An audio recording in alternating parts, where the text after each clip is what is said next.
Hivi unajua bila ya email hauwezi kutumia simu yako ipasavyo? Kama hujui, leo nitakufahamisha kila kitu kuhusiana na email.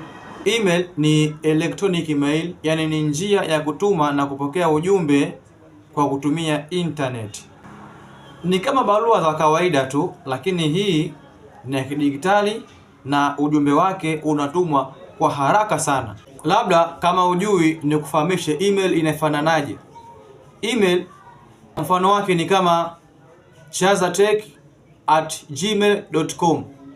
Hiyo ndio email inavyofanana. Na email imegawanyika katika sehemu kuu tatu.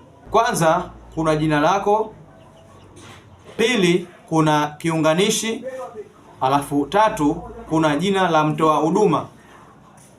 Kwa mfano Chazatech ni jina langu mimi, alafu kuna ile alama ya kiunganishi ati, alafu mwisho kuna gmail.com. Unaweza ukajiuliza labda email ina faida gani? Faida ya email ni nyingi sana, lakini mimi nitakutajia faida 5 tu. Kwanza ni rahisi kufungua. Pili, faida ya email inatuma ujumbe haraka sana.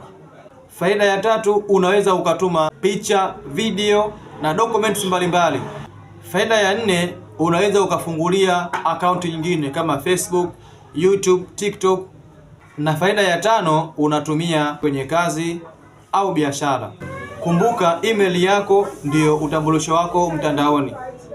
Usimpe mtu mwingine password yako. Natumia password imara kwa ajili ya ulinzi wa akaunti yako. Video hii ni video ya utangulizi. Video itakayofuata nitakuonyesha hatua kwa hatua jinsi gani utafungua Gmail account kwenye simu yako. Kwa hiyo follow Chazatech, usikose masomo haya.